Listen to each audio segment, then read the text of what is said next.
안녕하세요. 올 가을에 결혼식을 올리려던 예신입니다. 하지만 제가 과거형으로 쓰는 이유는 이미 눈치채셨겠지만 파혼했어요. 파혼이라는 거 들어보기나 했었지 제 이야기가 될 줄은 꿈에도 생각지 못했는데 아무튼 사람 일이라는 게 참 마음처럼 되는 게 아니네요. 일단은 예랑이라고 부르기는 싫고 그렇다고 이름을 부를 수는 없으니 편의상 남자친구라고 칭하겠습니다. 남자친구하고는 지금은 이직한 직장 상사의 소개로 만났어요. 사실 상사가 주선하는 소개팅이 좋아서 나가는 직원이 몇이나 될까요? 저도 마찬가지였습니다.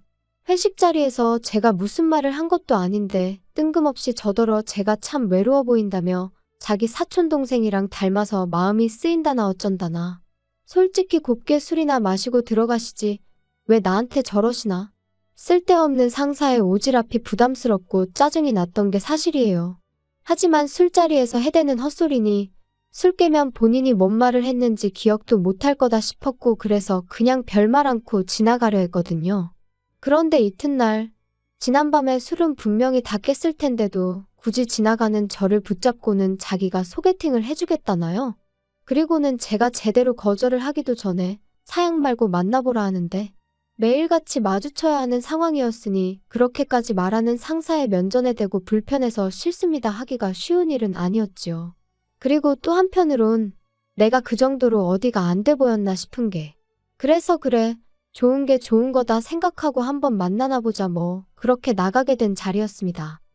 남자친구는 얼굴이 동글동글하고 피부가 하얀 고생이라곤 하나도 안 해본 듯한 소위 새님 같은 얼굴을 하고 있었어요.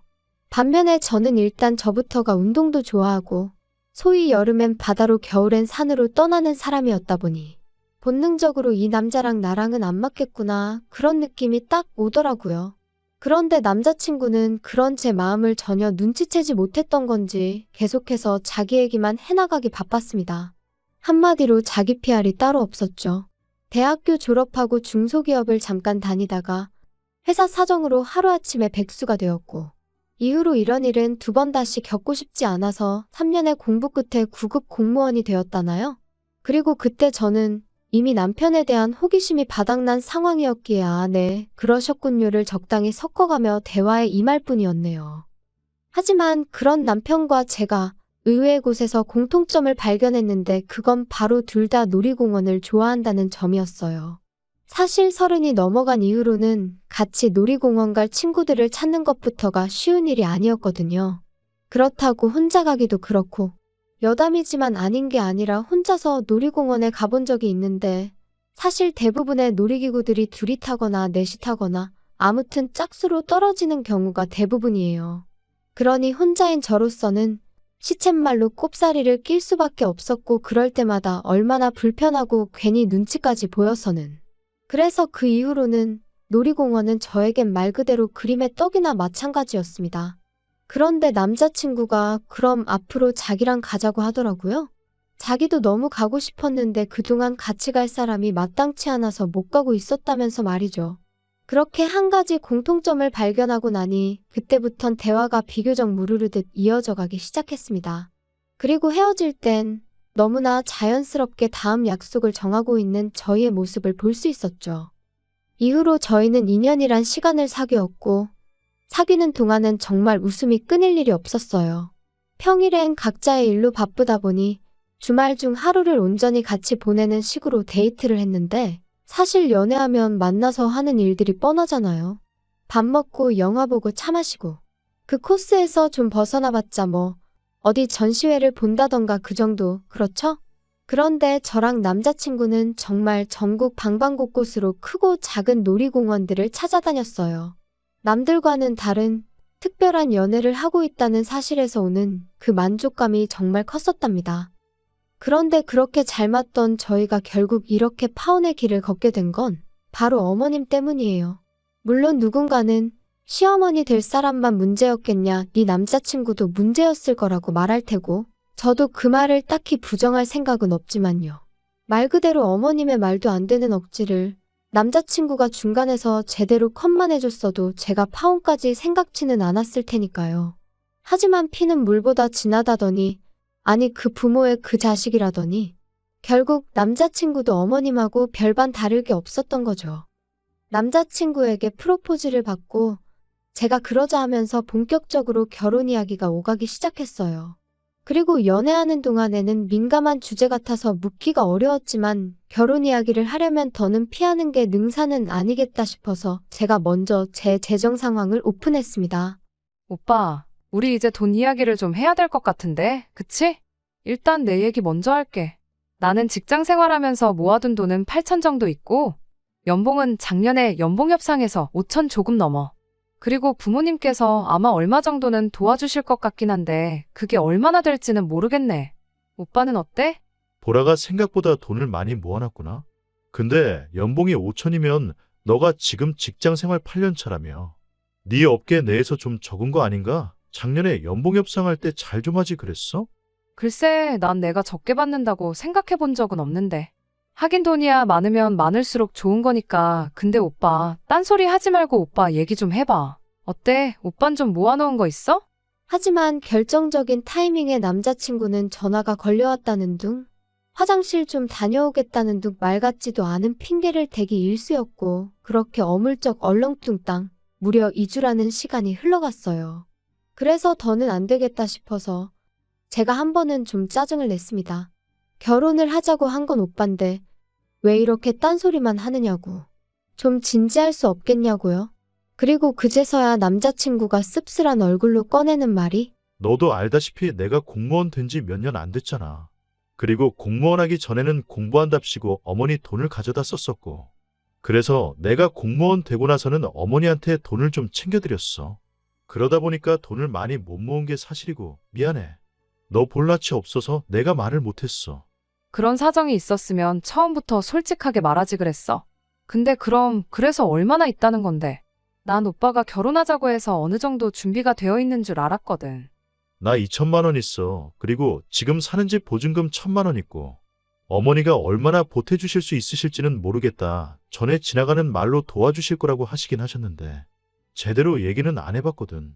그럼 일단 어머님하고 얘기를 좀 해봐. 나도 우리 부모님하고 얘기를 해볼 테니까. 그리고 며칠 뒤 남자친구와 카페에서 만났는데 남자친구 표정이 썩 좋지가 않았어요. 그리고 직감적으로 결혼에 있어서 어머님하고 뭔가 얘기가 잘 안 풀렸구나 싶었죠. 하지만 먼저 아는 체를 하기도 그렇고 그래서 남자친구가 먼저 말문을 열기까지 커피만 홀짝이며 기다리고 있었습니다. 그리고 그렇게 기다린 지 얼마나 흘렀을까. 남자친구가 대뜸 미안하다 하더니 아무래도 어머님한테 도움을 받기는 어려울 것 같다고 하더라고요. 어머님이 남자친구가 저랑 결혼하는 대로 당신은 귀농을 하시겠다며 고향으로 내려가시겠다 하셨다는 겁니다. 참고로 어머님 고향은 배를 타고 들어가야 하는 섬이고 그렇다고 거기에 친정 식구들이 남아 계신 것도 아니었는데 말이죠. 하지만 그런 어머님의 선택에 있어서 가타부타 논하기 전에 아무리 그래도 그렇지 하나뿐인 아들이 장가를 간다는데 그걸 나 몰라라 하신다는 게 솔직히 저로서는 납득하기도 어렵고 황당하기까지 하더라고요. 그리고 저는 그만 저도 모르게 한숨을 내쉬고 말았어요. 그리고는 곤란하게 되었네 한마디를 내뱉었는데 남자친구가 갑자기 제 앞에서 눈물을 흘리기 시작했습니다.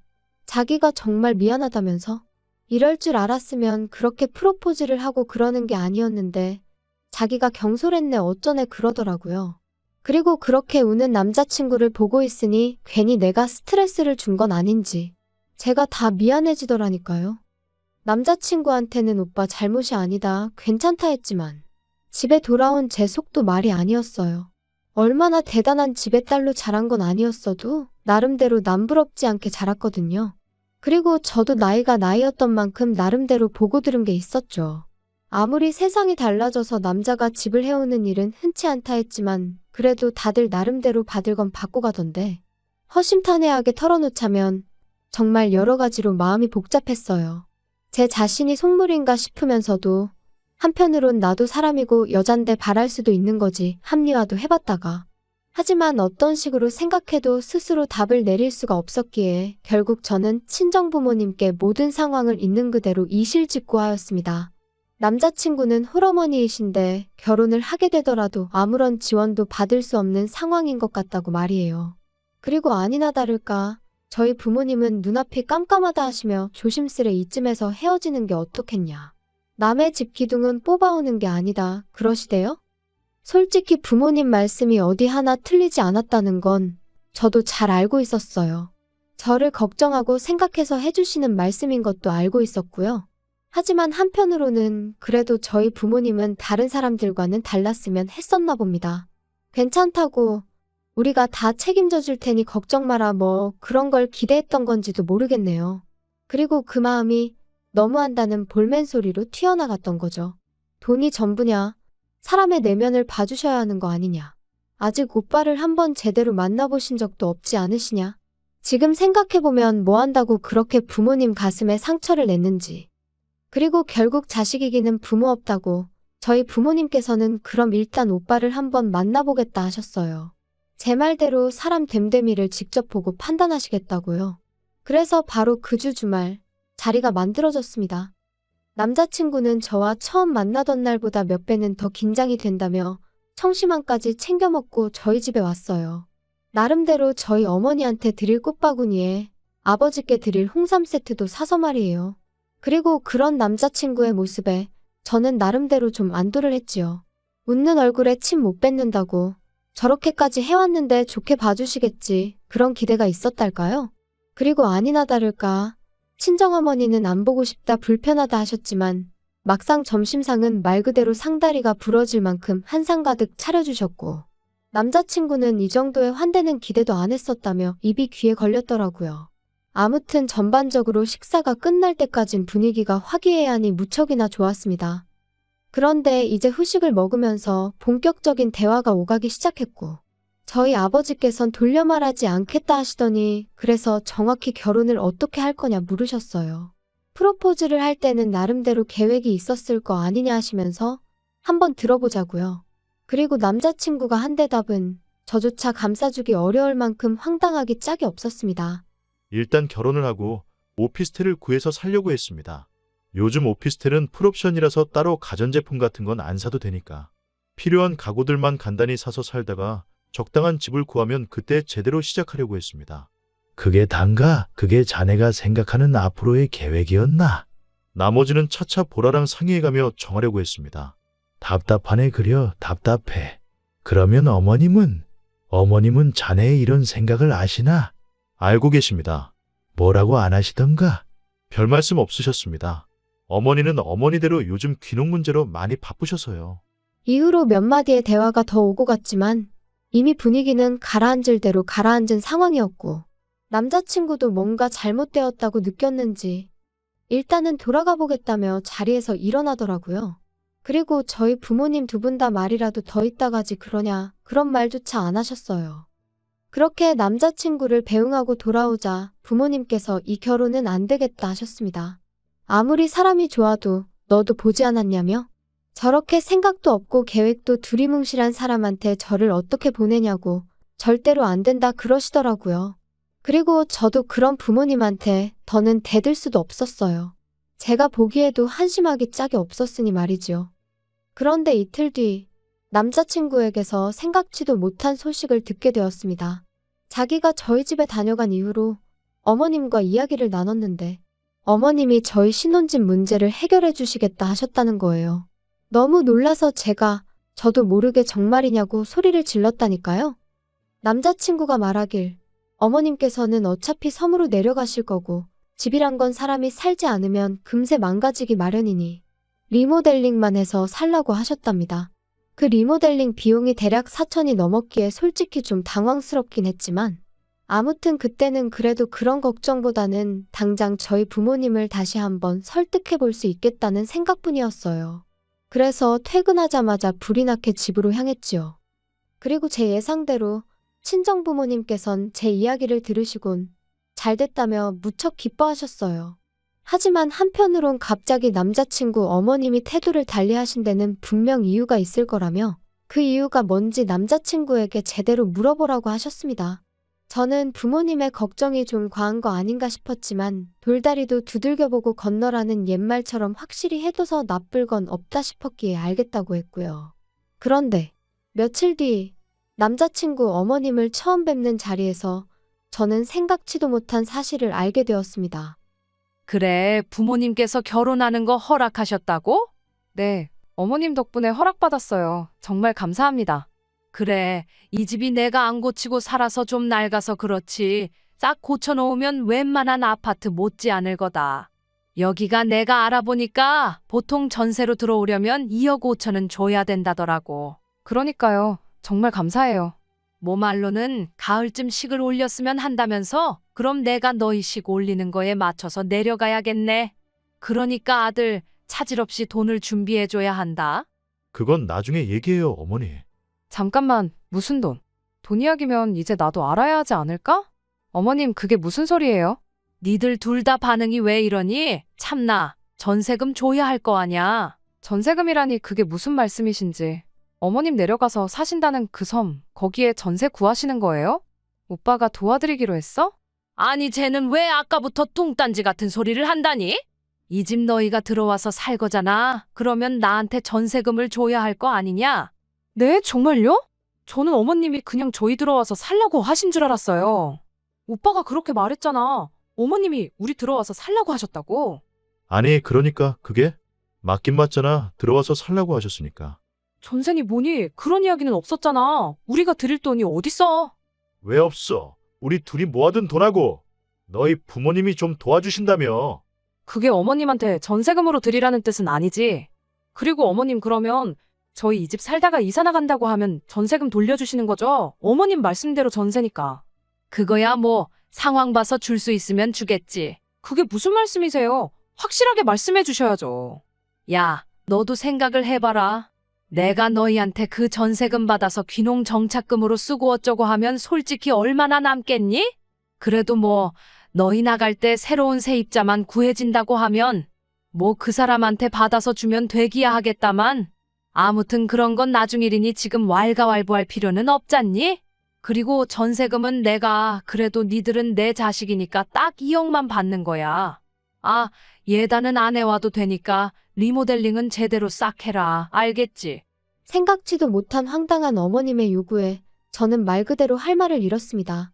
그리고 이후로는 솔직히 무슨 이야기가 오갔는지 정확히 생각나지도 않아요. 어머님 댁에서 나올 때까지 남자친구는 제 눈길을 피하기에만 급급했고 그런 남자친구의 모습이 실망스러울 뿐이었지요. 집으로 돌아와서도 저는 남자친구에게 아무런 연락도 하지 않았어요.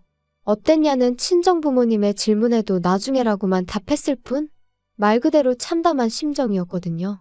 남자친구가 나를 속이려 했다는 그 배신감도 너무 컸고요. 그리고 그렇게 3일이란 시간이 흐르고 나서야 남자친구에게서 전화가 걸려왔습니다. 당연히 미안하단 말부터 할 줄 알았는데 대뜸 저더러 그날 그렇게 가고 어떻게 연락 한 번이 없을 수 있냐며 오히려 화를 내면서 말이죠. 어이가 없어서 오빠 같으면 어떻게 행동했을 것 같냐 따졌어요.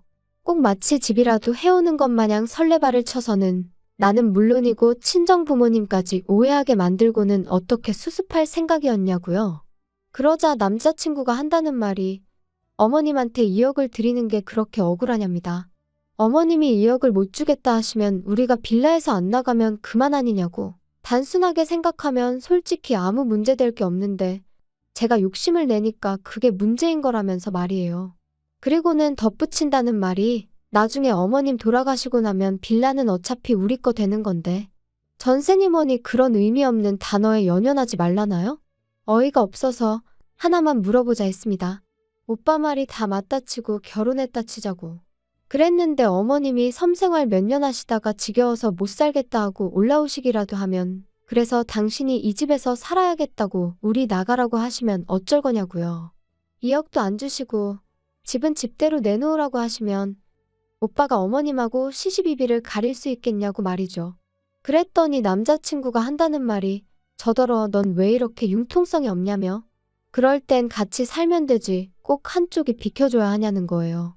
그리고 그 말을 듣는 순간 어쩌면 저희 부모님이 진작에 보셨을 그래서 저를 말리셨을지도 모르는 바로 그 광경이 제 눈앞에 펼쳐지는 기분이었습니다.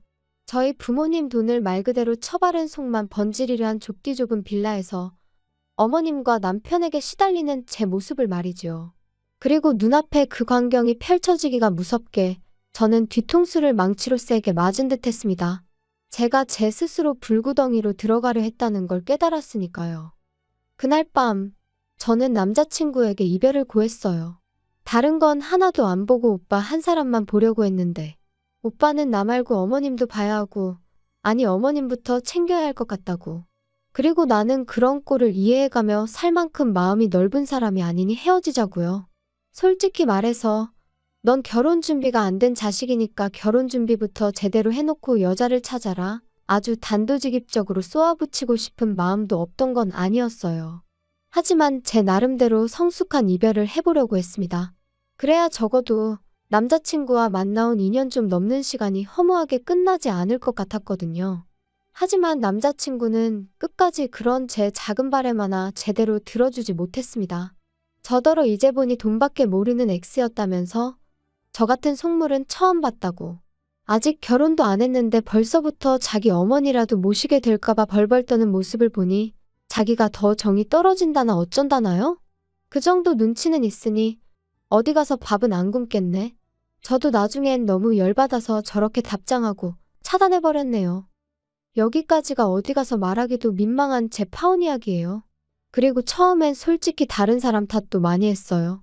소개해준 상사를 탓한 건 물론이고 남자친구와 함께 갈 만한 놀이공원을 추천해준 익명의 사람들까지 말이에요. 그런데 요즘 곰곰이 생각해보니까 결국 제가 사람 보는 눈이 없던 게 문제였다 싶대요. 그래서 앞으로는 당분간은 그럴 생각이 없긴 하지만 그래도 만약에 누군가랑 인연이 닿게 된다면 전보단 곱절로 배에 배로 주의하려고 합니다. 그리고 또 이런 말은 어떻게 들릴지 조심스럽지만 왜 어른들이 결혼할 때는 좋아하는 마음 하나만 보는 게 아니라고 하는 건지 이번 기회를 통해서 정말 절절히 배웠거든요. 어른들 말씀에는 정말이지 늘 지혜와 경험이 녹아있는 것 같아요. 아무튼 저에게 만약 또 한 번의 기회가 허락된다면 여러모로 저랑 비슷한 사람을 만날 수 있길 바랄 뿐입니다.